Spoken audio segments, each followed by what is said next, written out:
Welcome to Cats and Rats Podcast, covering your Florida Panthers. Hey everyone, and welcome to another episode of the Cats and Rats Podcast here. This is number 17.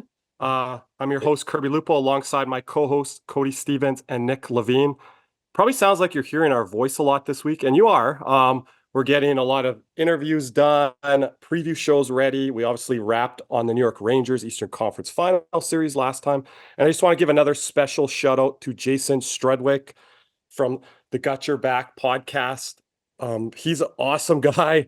It was everything I expected and more. He was on my bucket list to interview some point this year, and it just worked out perfectly with the Panthers playing the Oilers in the Stanley Cup Final.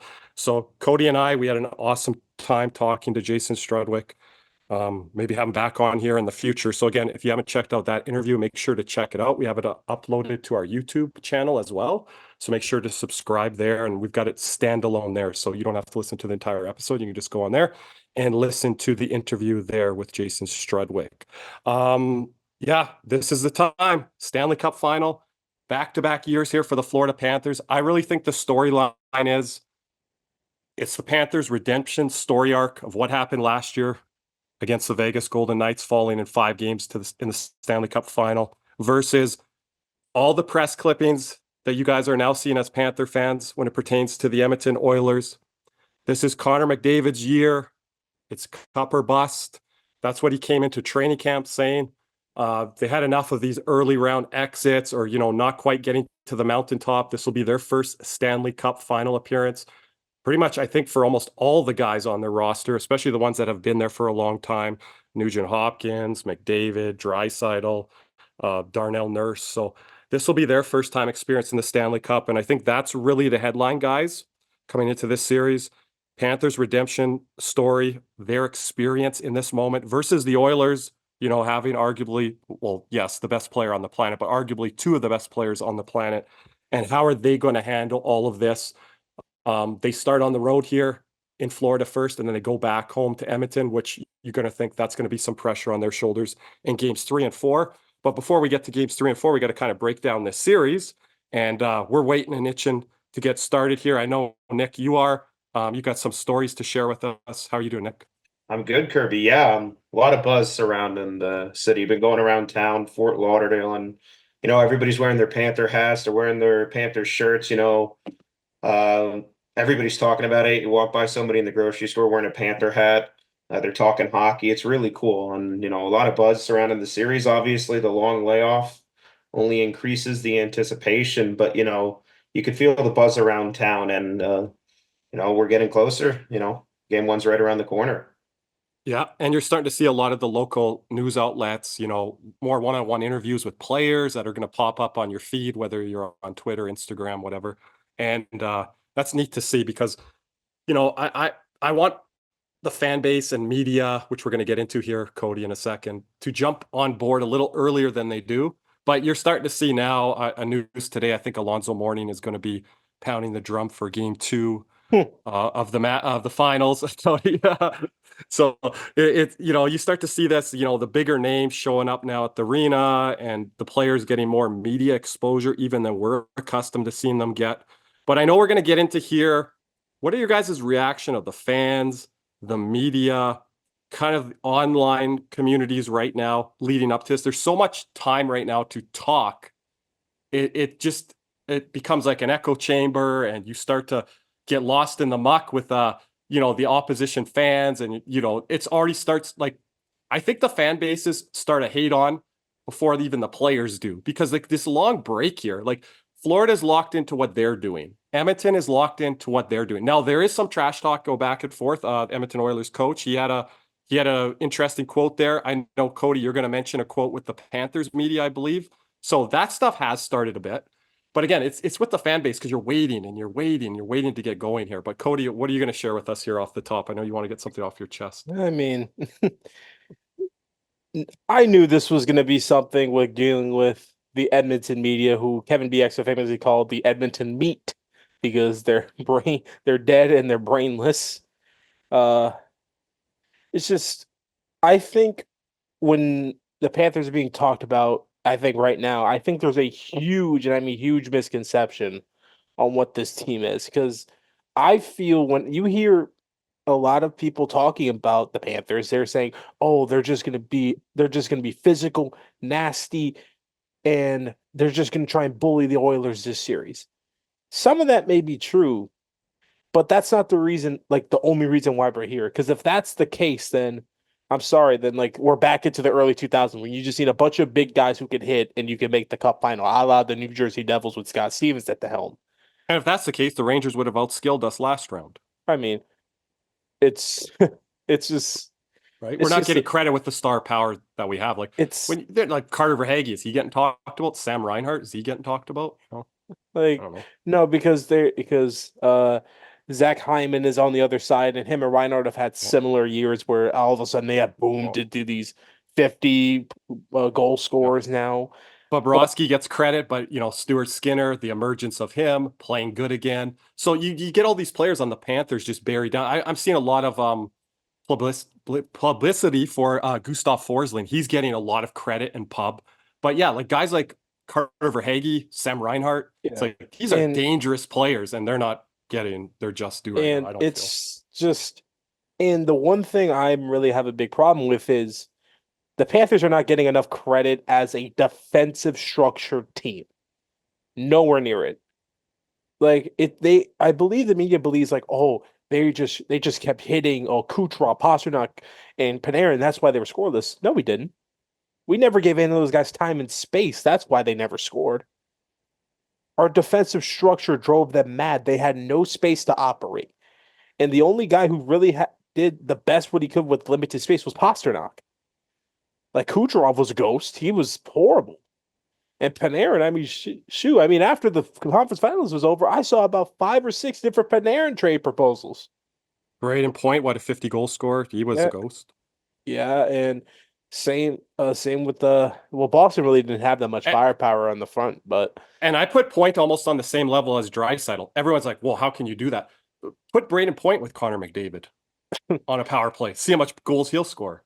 I think he's probably a tier below. I see what you're saying. Half a tier, half a tier, maybe. But just like I just think the Panthers have not gotten their respect like as a defensive structured team. I just think people believe that we just hit a bunch of people. Like all the after whistle scrums. We have not started an after whistle scrum these playoffs. All the after whistle scrums have started because of the other team. Yeah, are people going off our tape again in the Stanley Cup Final last year where the refs, let that series get out of control and then just throwing out misconducts like they're candy? That's not how we're playing this year. So they're like, well, where the Panthers are, and I'll get into this later, where the Panthers are going to fall into trouble is here, there. Like they're trying to find outs, and that's Canadian media, American media, whatever you're listening to. Like, all the Panthers, if they're undisciplined and overly aggressive, then they're going to give the Oilers the power play, and then the Panthers are going to have to adjust that. Even Jason Strudwick said that on our podcast, and I was kind of like, I know he knows our team quite well, but I'm like, we haven't played like that this year, and even namely in these playoffs. And again, we're going to see, like Strudwick said, the Oilers, they've got a lot of fight in them. They've got individuals that have a lot of fight in them. Sure, but let's see what it's like when they match up against the Panthers. And if some of that fight and will gets drawn out of a guy like Nugent Hopkins, Evan Bouchard, even Stuart Skinner, if guys are getting in his kitchen like Bennett and Kachuk on the doorstep. Let's see if these guys can fight through that. Nurse, he can play mean and nasty, but we can also take the will out of him too, I think. So again, let's see with these guys. And Draisaitl could get really whiny with the best of them. Yeah. And another thing, like South Florida media isn't much better. I mean, Greg Cote with an idiotic article calling Connor McDavid like overrated. I think he called him Mick overrated or something like that. Yeah, TSN. Which is absolutely stupid because I saw the quote. I didn't go back and listen. To the podcast these are news. These are news guys who've only written about hockey maybe twice a year, who have not watched the Panther game.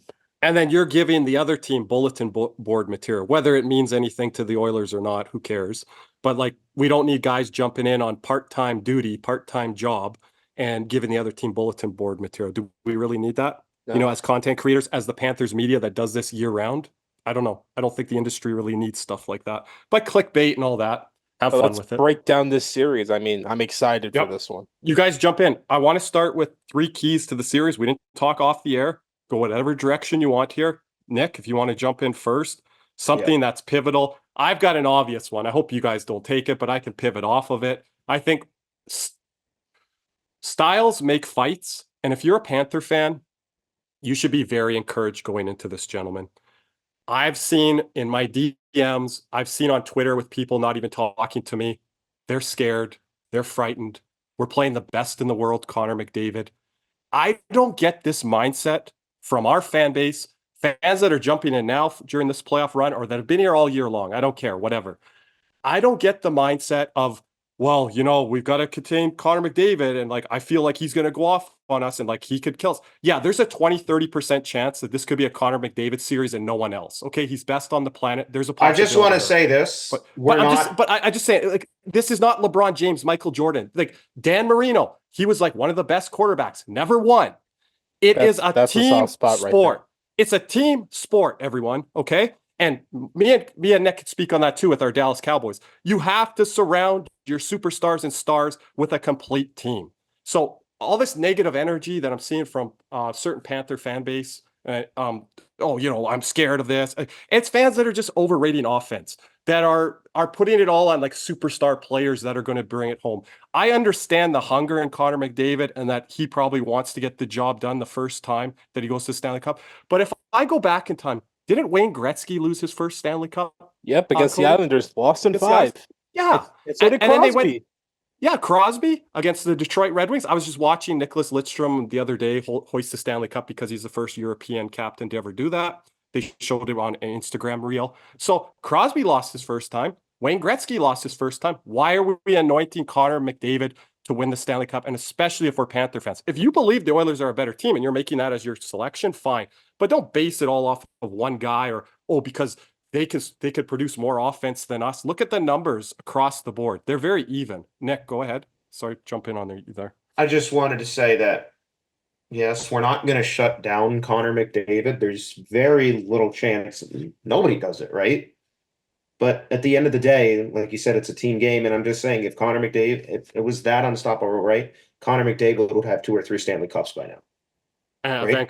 Vancouver did a pretty good job on him this year too. Again, there's no shutting down Connor McDavid. There's no shutting down Leon Draisaitl. But you know what? The Edmonton Oilers aren't just Connor McDavid and Leon Draisaitl. There is defense and a goaltender. It's what, like, for example, like people are saying, "Oh, how is Barkov going to defend Connor McDavid?" You do realize Connor McDavid's not going to have the puck in the offensive zone the whole time Barkov's on the ice. Like Barkov's going to get chances too. You know that, right? So it's kind of I don't understand it. That was my pet peeve. That's not a key to the series. That was just one of my pet peeves. But Nick, do you want to start us off with a key to the series? Yeah. So talking about McDavid, obviously we know about their speed. I think our gap control is going to be an important task. Like obviously you spoke about Gustav Forsling. He's been incredible this series. And Cody could jump in on this point. Our gap has been probably as good as it's been all year, right? Like a lot of the times in the Dallas series, what I saw is like, and again, this might have had to do with some of the injuries they had, plus they had some lack of defensive depth, is Dallas really backed off Edmonton. When they were coming in the zone, they were like backing off a little bit, kind of letting them enter the zone, right? I think we need to force Edmonton to chip that puck in deep because, again, I was listening to a couple days ago, I think it was either Sportsnet, and they're like, the center for the Florida Panthers acts like a third defenseman back there, right? So I think the number one key is controlling our gap because we know when they chip the puck in deep, our forwards are going to be there to support. Like puck support, staying above the play, gap control, all these things are important. But again, think a guy like Gustav Forsling in this series, the gap control, and he's showcased against Nikita Kucherov, Steven Stamkos. Oilers are going to want to do a lot off transition, make the Oilers play a dump and chase game. Yeah, and Cody on that point, I'm going to grab the next one after because I think you might steal it from me. No, I'll say Mikey for the last one because I think me and you may be similar here, but I'll pivot if you have mine.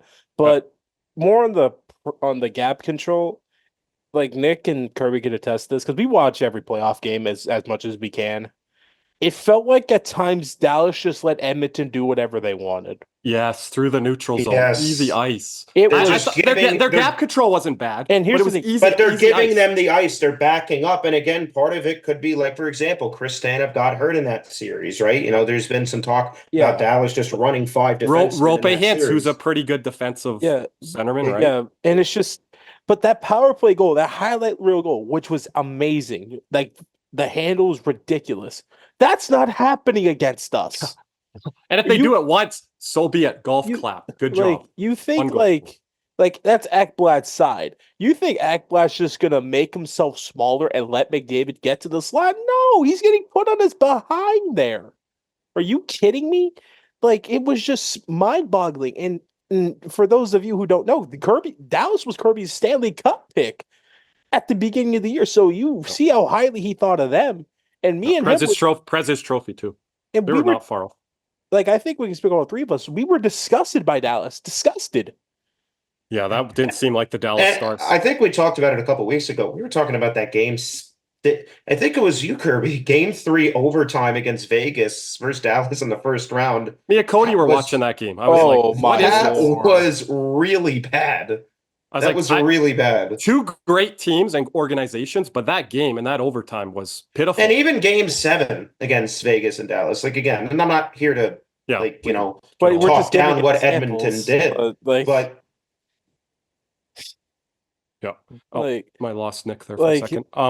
The thing is, it's just like, and the main reason why I think they beat Vancouver because Vancouver have it on the ropes.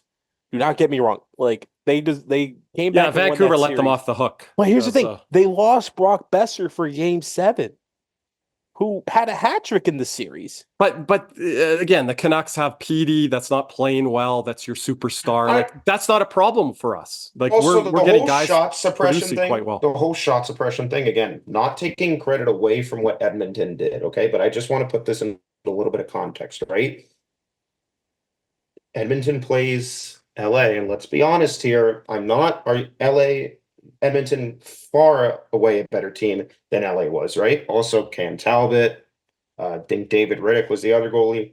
That's round 1. Yeah. Round 2. And for the Oiler fans are saying everyone's been picking against us all the way. I don't remember many people picking the LA Kings.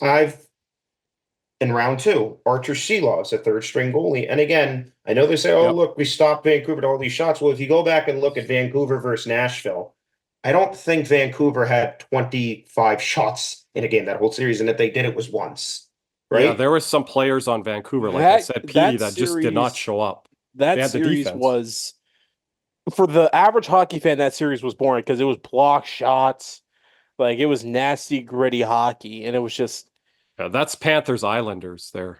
It was not the best, but, manageable, right? But yeah, and then they go on and play Dallas, like we mentioned. They're playing good hockey right now. Edmonton, you got to give them I give them a ton of credit without making the Cup final. I mean, that's just stupid.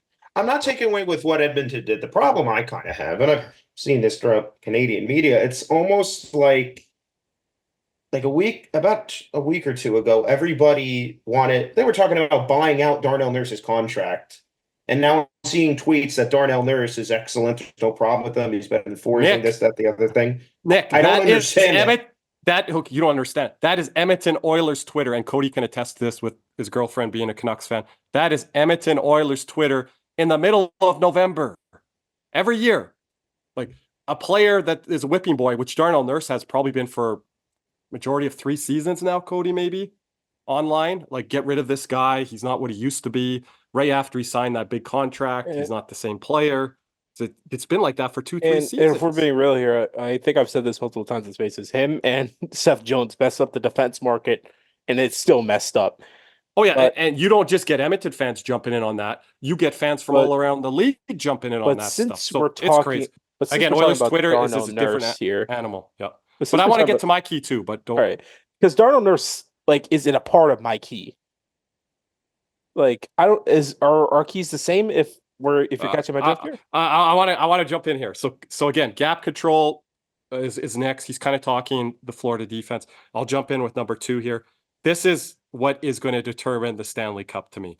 It's the Panthers forechecking versus the Oilers defense. Yep, we have the same And key. we're going to see it, Cody. We're going to see it very early on. Which team wins that battle? If the Oilers win that battle, Florida's got to go a little bit deeper into their bag. And that's where the Oilers start to take advantage if Stuart Skinner can make timely saves.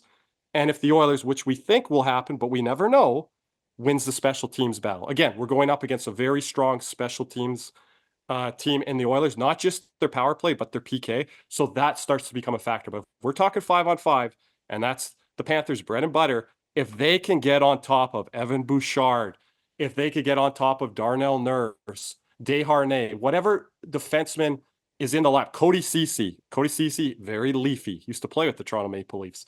If you could get up on those guys, they are not even going to be able to adapt to the time and space and be able to make reads to puck exit and move the puck out. I heard today, guys, from someone up here in Canadian media, I can't remember who it was, but he said, I think it was Jason Bukala, actually, former Panthers scout. He said, I wouldn't be surprised to see, and I was going to tweet this out, if the Panthers are not early on in this series going to dump it into Ekholm's corner and start wearing him down early. And that was surprising to hear because I'm like, that's a guy that could kind of maybe take our forechecking pressure, can move the puck. But if that's their plan of attack to go at him, wow. And we start to wear him down. Now they got to depend on Nurse. They got to depend on Ceci. And I know, Nick, you like him. Evan Bouchard, I think, has done a lot better job this year defensively when I've watched him closely. But this is a different animal, this Panthers. I totally agree. Like people talking about Dallas and, I've heard the term, and Cody's talked about this physicality, right? Heaviness. Well, physicality isn't just throwing hits and, after the whistle scrums. When we talk about physicality and heavy team, I don't think people realize how dominant a force and how much our forecheck can take over a game. Like, it is constant, relentless pressure. And Jason Strudwick said on our last podcast, Nick, the Panthers are coming. And that's what he means. 1,000%. And, the Panthers, they're going to be wired for game one, right? We know that. But you've used the phrase before, Nick, or something similar to this. It's controlled intensity. It's not like last year. It's controlled brutality, baby. Graceful brutality. Graceful. The preview spaces to the Rangers, I believed I used disciplined aggressiveness as the term. And that's kind of what they did, And again, I just don't think people realize how heavy a forecheck. Like Dallas, sure, New York Rangers fans talk about Carolina. Our forecheck is the best in the league for a reason. How was the game-winning goal? I believe it was the game-winning goal or whatever, the clinching goal of the last series. How was that play at the very beginning? Because which player? Losterinen and Keandre Miller. People are talking about Losterinen. Oiler fans, they don't know who this guy is. Go back and look at that play. I'm just saying this. Keandre Miller, he did take the wrong route to the puck, right? Yes. But Losterinen, credit to him, right? Dog on bone. Stick left boom. It wasn't putting the guy through the glass to take a charging penalty or a boarding penalty. Clean play, boom, puck over there, back of the net. Remember last year, these had that stat that Florida and Seattle were the top two teams of turning pucks over and then scoring right after. Panthers still play that same way. Seattle, more controlled aggression. And Seattle being a win away from the conference finals last year as well. Yep. And again, I don't think they replicated this year, but we did because we can repeat this process over and over and over again with Paul Maurice's system. And I don't think that part is not getting enough respect from the Edmonton fan base. Now, media, I think, notices that because they're like, well, we've been forced to watch the Panthers here over these last few rounds against spotlight teams, big market teams. But Cody, again, if you could speak on that, it's just I don't think that's going anywhere. And if the Panthers really have to adjust their style there, then I think the Oilers have us. But I'll be pretty surprised if game one, game two, especially with the Oilers on the road, Panthers with last change, if the Oilers are handling that at a really high rate. Because in the Dallas series, guys, they were moving the puck up the wall. You can't do that against Florida. I know it was a regular season contest, and we beat them 5-1. Stuart Skinner did not play in either one of those games. Pickered both games. But they moved the puck up the wall, and the Panthers are just there to take it. Gustav Forsling, thank you very much. Brandon Montour, thank you very much. And we create a scoring opportunity out of it, and it ends up in the back of the Oilers' net. And one thing, the Oilers have done a great job. I thought in the Dallas series they were better along the boards because I don't think Dallas even wanted to play that way. They were trying to be more perimeter based. I feel like Dallas switched their style to trying to be like Edmonton. That's not going to happen in this series. Because now we're going to lead to my key, which is What do you got there? defend the blue paint and the slot. Because the Oilers had scored most of their goals in that Dallas series from that area. The McDavid OT winner from game 1, it was right in the slot, came from right behind the net, bang, right on front deflection in the back of our net. And and who's leading the NHL playoffs and goals this year? Zach Hyman. Where does he do his dirty work? In front of the net.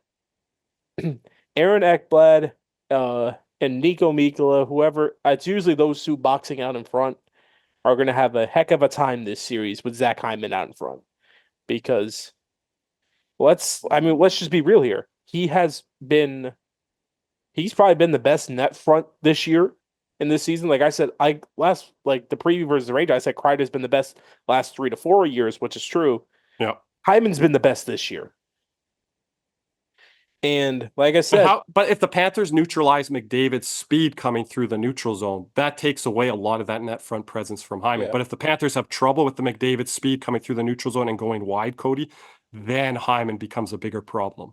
The only way I see Vander Kane, those type of guys. The only way I see us struggling with McDavid's speed is if our defensemen get caught too high, which is something that hasn't happened a lot this postseason. No, but if their angle approach is bad, and I'll add, a few guys into this that I notice, Ekblad, Kulikov, and maybe even OEL into that. If their angle of approach is not good on McDavid, he's going to be able to use those angles and get the puck to Hyman in front of the slot. And you can't blame the guy in the backside coverage if he doesn't get there in time, because they don't have time to adjust to that speed because of the outside containment has kind of been broken.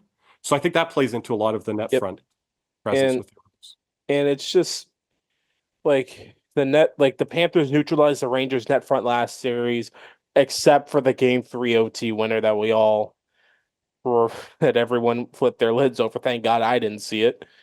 Yeah, and Nick's gonna get upset at this, but it's like, he's going to be like, if Bob doesn't make those saves early in the series, he's like, we need to get a save from the goalie, like when we really need it. And again, some of that speed is going to create problems for Bob too, if there's not outside containment and things coming through that neutral zone. Because people are going to be like, why didn't Bob make that save? It's going to be hard to adjust because he's like, it feels like guys are coming from all angles here. So the speed has to be contained through the neutral zone. And then in front of the net, I think we'll be ready to handle what the Oilers have for us. But again, that speed factor is a plus for the Oilers. And if we can't handle that, Cody, then there's going to be a lot more net front presence and probably a lot more goals in front of Bob in that blue paint that our fans are not going to be used to seeing. Yeah, but it's because of the speed.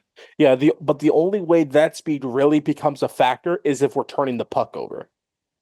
Well, that plays into a whole other ball of wax if we're doing that. Then we're not playing our own game at that point. That's where I think your speed comes into play, because the Panthers forecheck has done a great job in neutralizing speed because they force the forwards to go back and help their defensemen support, or they try a goal line to blue line passing, and guess what? You're not going in with any speed. Mm-hmm. But here's the thing, McDavid could go from 0 to 100 really quickly. But at that point, if I know Paul Maurice very well, what's going to happen is McDavid's probably going to enter the zone with speed and try and beat our defense, and we're going to have a forward back checking. That's the key too. How aggressive and ferocious is our back checking of our forwards? Because we need to have that as much as our forecheck on the other end of the ice. Well, I also think another thing, I talk about this a lot, on the forecheck, supporting guys, right, and staying above the play, right? I could point back to a couple goals, and I think it was the Hagel one, the 4-on-4 goal against Tampa Bay in round 1, and then the McAvoy one in round 2, game 5. We're caught below the play, right? And what I mean stay above the play is obviously you need to be above the puck, right? Because there's no doubt Connor McDavid's going to try to utilize his speed, obviously gain speed through the neutral zone, right? But if we support each other really well, stay above the play, like we talked about gap control, they're going to be forced to dump it in. I think that's a big key here, is force them to play our game, right? And that, to me, is that's the biggest key for me, because there's no doubt, like I said, we're not shutting down Connor McDavid. There's no doing that. Nobody's figured it out. So I just think it's going to take a group effort. Homer has talked about a 5-man game, defensive game.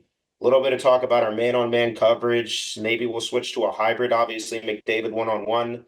that could create some problems in the offensive zone or defensive zone. So yeah, we'll see. I mean, it's going to be interesting. Before we come back from break here, we've got so much more positional breakdowns. We've got to give our top 5 spotlight players of the series ahead. And boy, is this ever hard to make this list when you have all these superstars and stars. It continues to get tougher and tougher as we make our top 5 spotlight player lists. But Nick, you got a little bit from our sponsor here. Yes, I do. Panthers fever is here. Are you geared up? CanesWear and Davie is the place for all your Florida Panthers needs. They have the latest gear for our favorite NHL team: jerseys, polos, t-shirts, hoodies, hats, and more. CanesWear has you covered. Stop by their store in Davie or go to Panthers Wear, that's WEAR, pantherswear.com for all your Panthers gear.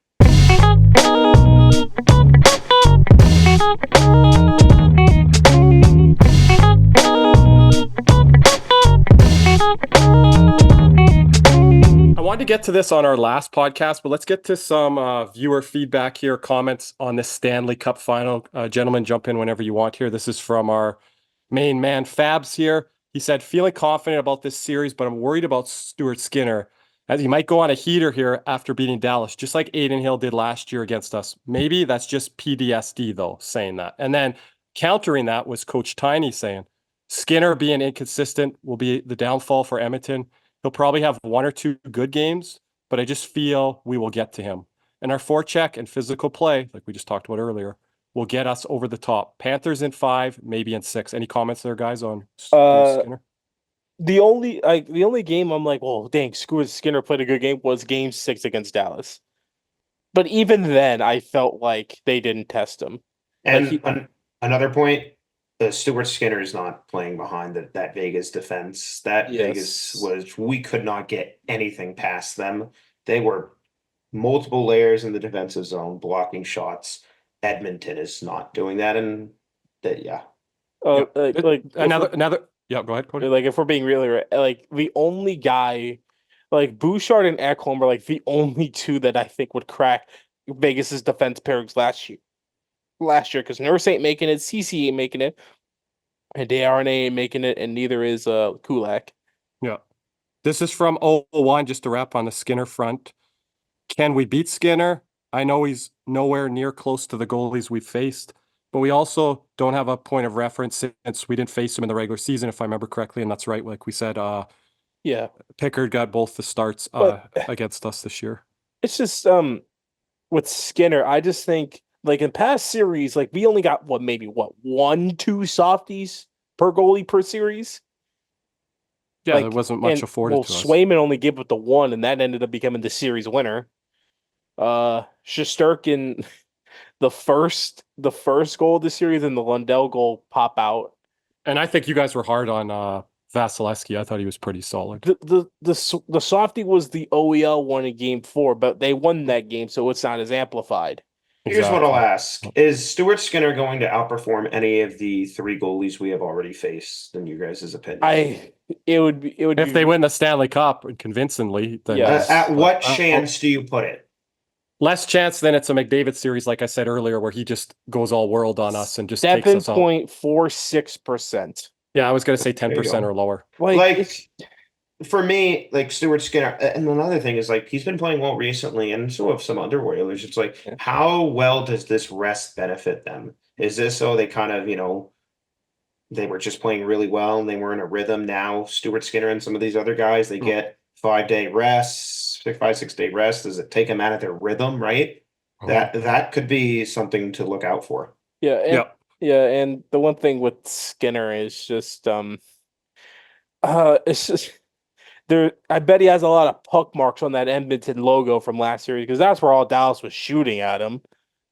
I mean, Lord. And Florida gets traffic to the front of the net really well. Like they just find the open spot. Our fans like to complain that we just shoot at the logo, but I don't buy that. I don't. We shoot at the plexiglass. Like we hit the plexiglass more than the logo, but we also pick the corners as well. Yes. But anyways, and this is Stuart Skinner will be the first goalie I believe that we could be 5-hole these playoffs. That's interesting. That's not where Bob has been beat all playoff long. That'll be interesting to see Skinner's metrics there. I haven't looked at that. Cody, you're going to have our next question here, but before we get to that, Chris Scott says, I'm so excited to see Barkov versus McDavid. If he shuts McDavid down, I don't think the Oilers have a chance. Yeah, I don't think they have a chance. If Barkov does what, yeah, if he does what he happened in the Vancouver series, I don't think the Oilers stand a chance. If McDavid shut down, then this series is over quickly. Yeah, you're talking sweep 5 games. If he has a hamstring pull or a quad strain and he's not playing well, skating well, it's over. Takes a hit and shoulder injury into the boards. Favor something, yeah.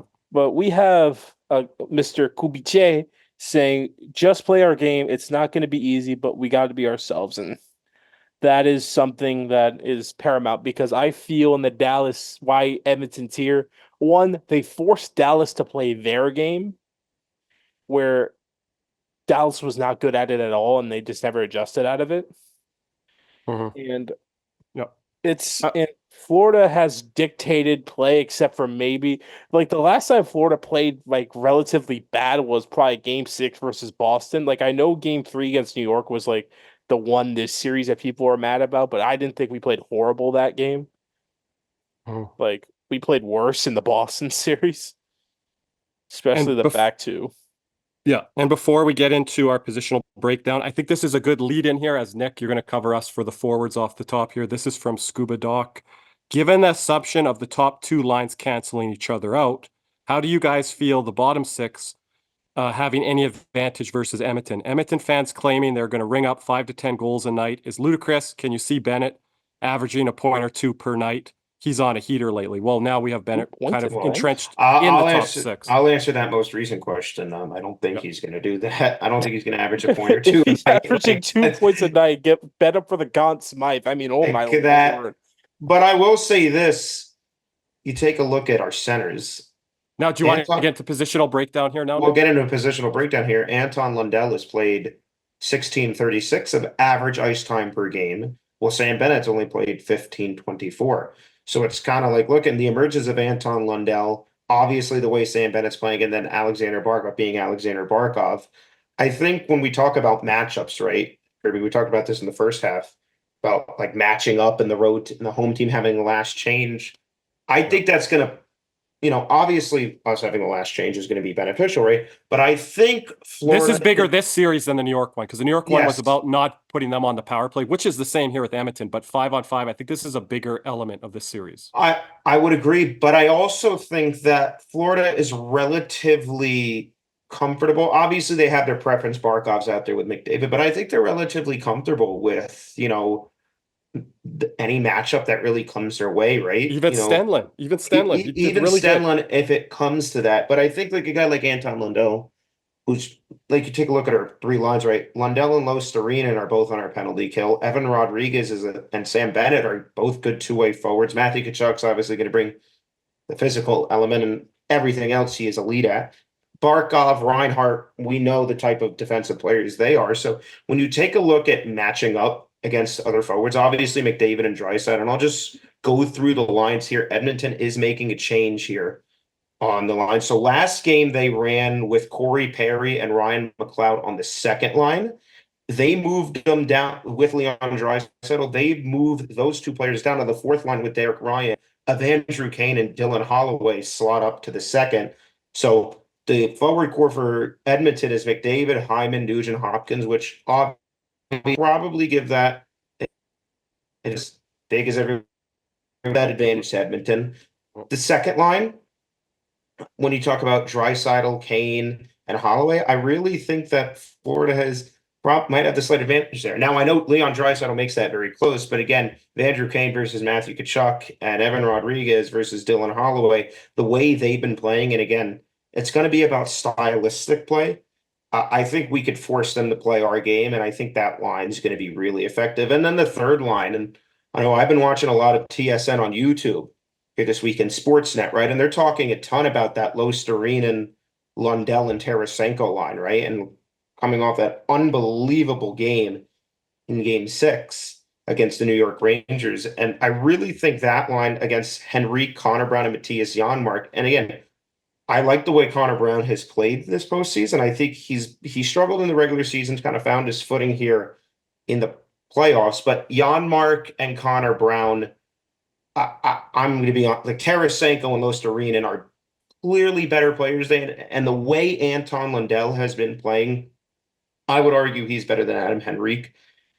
They can kind of do a little bit of everything. You have the offensive capability with Tarasenko. They have the dump in and forecheck with Losterinen and Lundell. Obviously, the defensive awareness, right? I think that's going to be a really important line for us. And again, it's going to be a line that we could play a lot. We could play our top nine a lot, where I think you're going to see at times in this series, Edmonton is going to kind of, lean towards their top six more, and as they should when you have two of the greatest players in the world. But I think that depth, especially that third line, and in particular that not the bottom six, but that middle six is really going to create an advantage. And then on the fourth line, you have Derek Ryan, Ryan McLeod, and Corey Perry. I do think that is a pretty good fourth line. I like Corey Perry and Ryan McLeod. They don't think Perry can play up the lineup with Florida in this series. But they don't think he could play up the lineup. Now, again, Corey Perry, physical, got to be important in this series. Obviously, Kevin Stenlund, I'll take over Derek Ryan, right? But when you take a look, it depends on really who's in the lineup, right? Ryan McLeod, I think, is more skilled forward than Ryan Lomberg, and Ryan McLeod's a really fast player. And Corey Perry, a heavy guy, maybe like a Kyle Okposo, maybe a little bit better than Okposo. So maybe the slight advantage to Edmonton on that fourth line, but I'm not really sure how much. I just want to add Kevin Stenlund here. 1 goal, 2 assists in the first matchup against the Oilers this year. He was matched up on McDavid. I know McDavid got the penalty shot, all that goal. There was no Alexander Barkov in that game. Again, regular season game, but that was a big Kevin Stenlund moment for me. So, yeah, overall depth down the middle of the ice. But again, down the middle of the ice, in my opinion, and I'm not like obviously McDavid, Draisaitl, Henrique, that's very good as well. But the way we're playing, and again, I'm going to say this again. They didn't have Stuart Skinner in a couple of the games, but we didn't have Barkov in one of the games either. And we didn't have Ekblad in the other, I don't believe. Stylistically, right? How I believe this series is going to play out, I think it's going to benefit our lineup more. Obviously, I'm not saying that, Edmonton is completely terrible or anything, but I think depth, particularly that third line, right, is going to play a key factor here, because outside of, McDavid and Draisaitl, Hyman, Nugent Hopkins, right, a lot of talk about the Oilers' depth this playoffs. Well, there's 4 guys on the forward side that have at least 18 points. After that, it drops to 8. And then you have Holloway, Janmark, Henrique, Brown, and Fogle. They all have 3 or 4 points, right? Now, again, solid depth there. My biggest question on the Edmonton front is their depth going to be able to carry on with that? Are they going to be able to do that again? Kind of reminiscent of I heard Jordan Martinook, how he came off his big series against New Jersey, and everybody was talking about Carolina's forwards in the depth and what they did against New Jersey, and then look what happens against Florida, right? I do question if the depth is going to come up big for Edmonton in this series, because I think we match up better stylistically and, how we play and how we defend. Forward edge, Nick, to the Panthers is what you're saying here. Slight forward edge based off the depth. We'll get to, in our Spaces preview show tomorrow night, whenever you're listening to this, it might be same day. We'll get to the coaching, special teams, intangibles, all that. We're not going to have as much time here on the podcast today. So we're going to go to defense here now with Cody, and then we'll kind of wrap up with the goaltending before we get into our top 5 spotlight players and our predictions. The defense core is, I'm already going to tell, it's edge to Florida here. Mm-hmm. Because Florida really just has a couple more defensemen better than Edmonton, and the defense is playing very elite right now. Bottom pair, second pair, first pair. I mean, there has not been a weak defensive pair, and when the Rangers series especially. But for Edmonton, their pairings that were said today goes as Matthias Ekholm, Evan Bouchard, who's been by far their best defensive pair in these playoffs. Then you have Darnell Nurse, Brett Kulak, and then Philip Broberg and Cody Ceci. And I'm going to make this prediction right now. Vincent Desharnais is going to come in this series for Philip Broberg after game 1. I'm already going to make that assumption right now because Edmonton is going to need all the size on their backhand to combat the physicality and the forecheck of the Florida Panthers. That's just simply what it's going to be. So they're going to make the first adjustment in this series. It's going to because I believe their sixth defenseman is going to be very fluid. If they win, they're going to stick with it because Knobloch showed me this posting that he's not afraid to make changes. Like I think like after every loss they make a change or whatever. Where Florida, I don't think they blink. Like at most, Florida will change the fourth line, but here it's just I'm not feeling like this is the defense core that's going to stay. And Florida hasn't made one change on their defense core for the whole playoffs. Haven't needed to. And people are sleeping on that.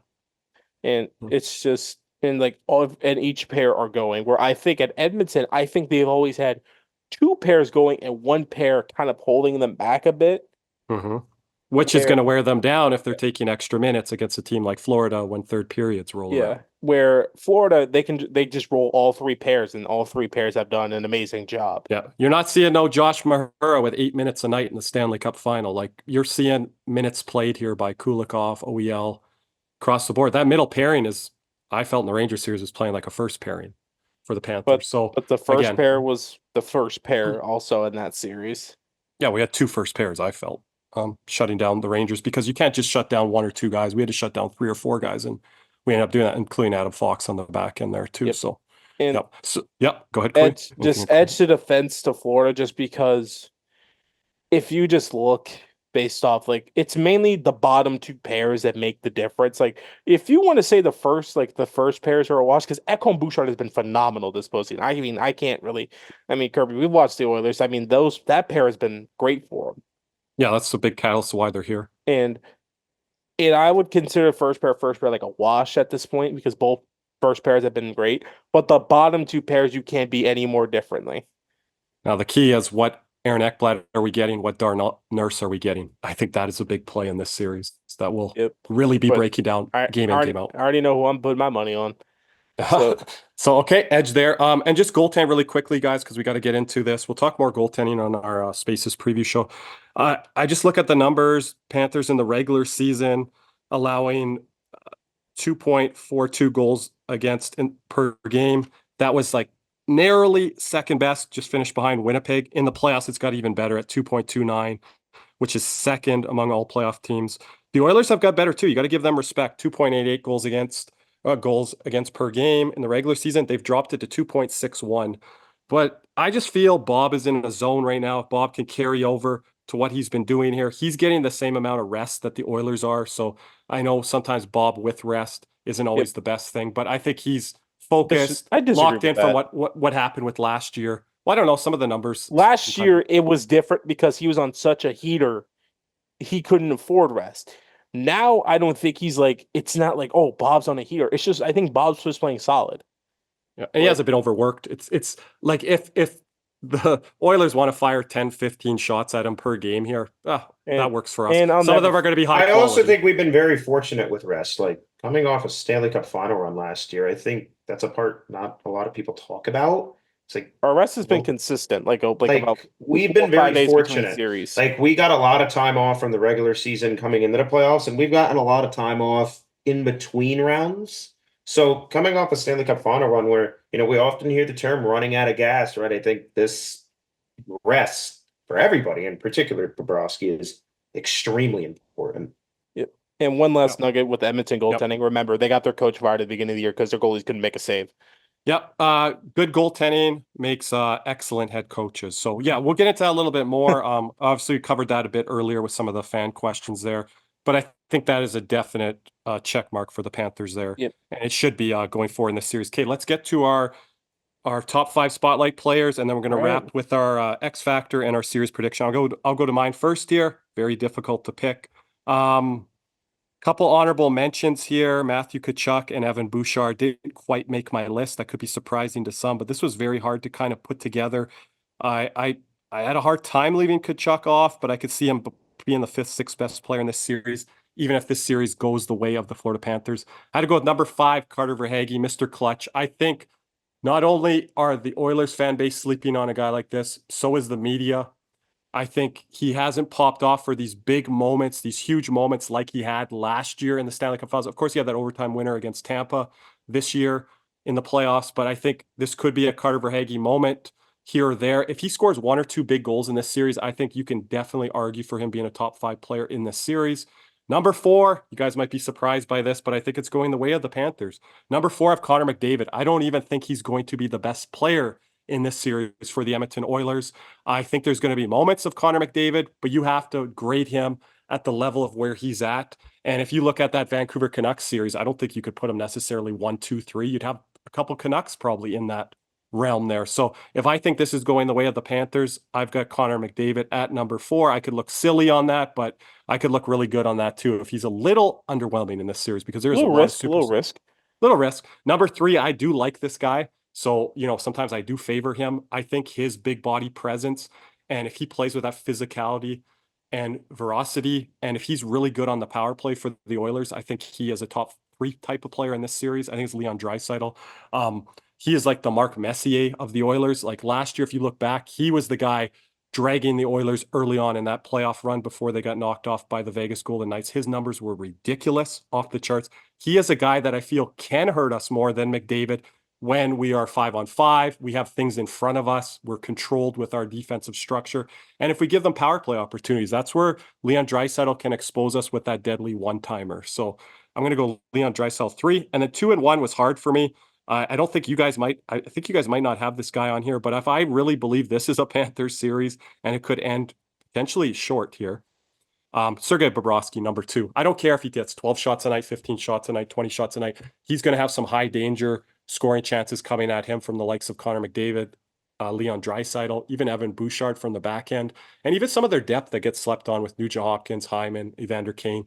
I think if he comes up in the big moments, like I mentioned with Carter Verhaeghe, comes up with those big saves, that's all anyone is going to remember. And they're probably even going to give him higher attribute points if we end up hoisting the Stanley Cup. And he's a guy that is in the Conn Smythe running too. I know his numbers weren't quite there in the Tampa series, but they progressively have got better. If you look at his goals against average, I think it's top 5 now. His save percentage is going to continue to move up if this series goes the way of the Panthers. And number 1, I'm not necessarily saying this is his series, but if he wins the Conn Smythe, he locks down Connor McDavid. The offensive numbers might not be there, everyone. Everyone relax. He doesn't get a point in the first game or 2. Relax. Watch what he's doing on the defensive side of the puck. I'm going Alexander Barkov. This is my captain. This is a guy I believed in. I haven't believed in him as much in this series, dating back to Carolina, what he did last year there. I feel this can be an Alexander Barkov series in the defensive zone. And if he goes off for those 1 or 2 highlight kind of real plays, the goal against Carolina last year, the regular season goal against the Rangers, I think Oilers Nation's jaws are going to drop. They're like, this isn't supposed to be Alexander Barkov's time. This is supposed to be Connor McDavid's time. Well, newsflash. I think Barkov's ready for this moment, and he ain't going to get pushed out of this series. So Alexander Barkov, my number 1 choice there. My X factors quickly. Kevin Stenlund, going back to the well there. And I'm going Derek Ryan here for the Oilers. If things go well for the Oilers in this series, it has to go well with their depth. He is a Panther killer. I'll tweet out his numbers tomorrow again. He's really hurt the Panthers over the history of time that he's wore that Oilers jersey. So I'm going deep here with my X factors. I'm going Kevin Stenlund and Derek Ryan. Cody, Nick, whoever wants to go next. I think I'll roll next. I think our lists are going to be completely different. Honorable mention, Evan Bouchard. Same as me. And Carter Verhaeghe. Close there. We're close there. At number 5, I have Sam Reinhart. If the Panthers want to hoist Lord Stanley at the end of this week or the end of these couple weeks, they're going to need to do some damage on the power play. Edmonton's only given up a power play goal in 1 series this postseason. And once again, like the NHL leader in power play goals by a wide margin. Sam Reinhart needs to get a couple, maybe about 1 or 2 this series. Don't forget the Oilers PK is elite. I left Reinhart off. Yeah. Might have been a misstep by me, but I was thinking of that. As I said, they only allowed 1 goal and only a playoff goal, a power play goal. I think that affects Reinhart a bit. Yeah, but good choice. But the Panthers are not going to win the series without a power play goal. I'm sorry, it ain't happening. Like that's why I have Reinhart. I think they can 5-on-5 and with Bob, but number 4, I have Kirby's 1 here, Alexander Barkov. I feel, once again, this is a defensive type series for him. The points will come for him. I'm not worried about that part. He'll score a goal or two. It's just, I think it's just more defense for him now because you're going against the top two players in the world and you're going to be matched up with Connor McDavid the entire series here. And that's why I have him at 4. 3, I have Leon Draisaitl. Actually, Same no, as me. not Draisaitl. 3, Oh. I have McDavid. I'm sorry. Okay. McDavid, to me, is going to have a lot more assists than goals. I think he'd maybe have 1, 2, maybe 3 goals this series. But because he's not going to be able, I don't believe he's going to be able to walk through the Panthers' defense like they're like a hot knife through butter, like he had Dallas or LA the first round. I think he's going to pick up a lot of assists and create stuff for other guys on the team. And I just don't feel like this is going to be like, oh, McDavid scores 2 here or a hat trick here. I don't believe that. If he does, like, I think those are the only goals he's going to score this series. Number 2, I have Leon Draisaitl. I mean, Even higher than me. yes. Interesting. And it's because if there's an Oiler that will kill us, it's him. And it's because he has the best shot on the Oilers, the sharp side one-timer, which is the play that did beat us this year. And that used to always beat us when Tampa hurt us with that. We've got better with that with Lusterine and Stenlin on the PK. Those guys. But when you're dealing with a top 3 player in the league, I think you have to give him the benefit of the doubt there. Which I think he'll have a couple this series, but once again, the Panthers are going to have to frustrate him and get him off his game. Yeah, I hope Paul Maurice has a trick up his sleeve and he's scouting that power play with Leon. My number 1, Kirby had in his honorable mentions, but you need him this series, and it's Matthew Tkachuk. Are you giving him the Conn Smythe? If he's number 1 this series, he will get it. Interesting. But I think Barkov's the leader as of right now. Mm-hmm. But Matthew Tkachuk, I don't care what start you show me. Shot attempts were this much when Tkachuk was on the ice. His set, Bennett and Rodriguez was doing most of the work. He wasn't cycling all of that, being fast on the boards and winning the battles. He wasn't doing all that. It was Rodriguez and Bennett. He needs to find he is 3 gears short of where he needs to be right now. 3. Like he's still doing the little things, but this is the Cup Final now. And the reason why I'm picking him is I believe that hunger factor for him is the fact that he couldn't finish last year in the Cup Final. And I guarantee you that pisses him off. I guarantee you it does. Yep. So that's a factor. And you're going against Edmonton, a hated rival. And the last time he played Edmonton, McDavid ended his last game was against Edmonton. I don't buy the Florida media saying that Tkachuk's moved on from that and all that. I'm not buying that narrative. He's going to be jacked up to be in Edmonton, Alberta, Canada. And if anyone's an athlete, you know when a guy beats you, you don't forget that. Especially if it's the last game that he played in the province as a member of the Flames. It still sticks with him. And my X factors for this series, for Edmonton, it's obvious. Stuart Skinner.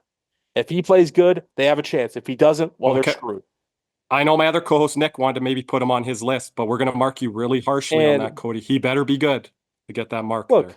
But when you say X factor, it's like if they do good, they win. If they do good, if they do bad, they lose. That's how I feel. That's how I view an X factor. Well, he's a goalie. He's the last line of defense. He better be damn good. And from the Florida X factor, I'm going back to the power play here. This guy's been a bit cold as of late, but he's been very steady. But I need Brandon Montour to hit a couple more levels this series. I thought about him. Well, I went a little deeper with mine, but 1 point in the Rangers series. I need more. The Prairie Warrior is coming home for game 3 and 4. Not quite home, but I need more. The Prairies. 1 point gating back to game 3 against Boston. I need more, especially from our number 1 power play guy and leader of ice time. He needs to hit another gear that I know he can. I understand he's playing steady, but I need some of that damage on the power play. Maybe a one-timer, maybe a wrister with deflections. I don't care. Got to get going here. Man, you're hoping for a lot on the power play. I just don't feel it's this type of series, but no, I don't want a lot. I just need some. Yep. All right, there's Cody's list. We'll go to Nick here before we wrap, and then we'll be quick with our series prediction. I'll say this, that probably the most difficult decision at the same time, kind of the easiest, because number 5 on this list would probably be number 2 or 3. It's just a showcase of how much talent there is on the ice. But I'll start with my honorable mentions. I have Sam Bennett. I think, Kirby, we talked about the forecheck, right? And this guy is going to be in the middle of it all. He's going to have to be a wrecking ball. He's going to have to be all over the place, right? And I think this is a Sam Bennett series. For Edmonton honorable mention, I have Evan Bouchard. Obviously, that power play, we know everything, but I'm going to get into my top 5 here. Number 5, and this isn't indicative of always number 5. It's just how much talent there is on the ice. I have Sergei Bobrovsky. I think, he's been good this playoffs, right? But I think it's time for Sergei Bobrovsky, and not that he hasn't been great. I think he's going to take it up another level almost, right? You've been a critic of his a little bit, but I think he's ready. I think they're dialed in. I really do. And, we could talk about the depth all we want with Edmonton. It's going to come down to Sergei Bobrovsky, Connor McDavid, Draisaitl, or whatever. But Sergei Bobrovsky is going to have to come up big, and I believe he will. He isn't forgetting last year. He didn't even start the playoffs last year for us. So Sergei Bobrovsky is, in my opinion, and I think he's as motivated as ever to get this done. Number 4, similar, Matthew Tkachuk. I agree with what Cody said. This guy is going to be absolutely. So Cody has him at 1. You have him at 4. I have him at honorable mention. So we're all over the map with Tkachuk here. Matthew Tkachuk. He leads our team in points this playoffs. I don't think he's been a top 3 player for us. So I think Matthew Tkachuk, he's ready to hit another level. Obviously, we talked about the motivational factor, right? The fact that it's a trip back to the Stanley Cup Final, and to add on top of that, it is the Edmonton Oilers, who, that famous quote, I hate Edmonton, but I hate Tampa more. Yeah. You got him at 4. You got him at 4. That's a bit conservative, though. Yeah. But, and that's just talking about how much talent there is on the ice. But I agree with you, Kirby. I don't buy that he's just doesn't dislike Edmonton that much. I honestly think once he gets out there and he sees some of the old players he played against, I'm sure he's going to be booed every. He's going to be booed every. Oh, absolutely! Remember his first game back to Edmonton? He scored and he waved to the crowd. Yep. So I think he still hates him a little bit. Number 3, Connor McDavid. I don't think he's going to be the best player in this series. He's an incredible player. He's going to make some incredible plays, but I really think our 5-man game and a couple guys ahead of him on this list are really going to show up and show out. The expectations for Connor McDavid are so high in this series. It's his first ever trip to the Stanley Cup Final. Everybody's talking about it, right? But there's a damn good team on the other side of the Florida Panthers. I think they're going to be ready for him. If you don't think Paul Maurice and these guys are ready for Connor McDavid, and that's not to say Connor McDavid ain't going to do his thing, but I think he's ready.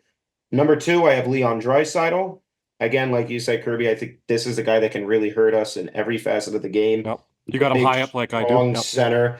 And I'm going to be honest, he can play a physical game too. So I think this series kind of plays into his game. But number 1, it's the captain, Alexander Barkov. At the end of the day, if we're going to win this series, Alexander Barkov needs to continue what he has been doing.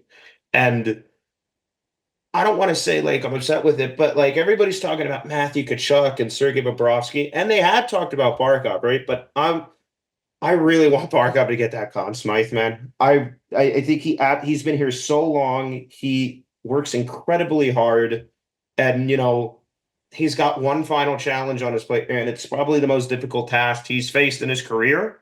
So we're gonna see. But I'm really excited to see what Barkov can do, because everybody's talking about Tkachuk returning and McDavid, and they have mentioned the Barkov-McDavid matchup, but I really think not only is it going to be Barkov shutting down McDavid, I think Barkov is going to get his chances.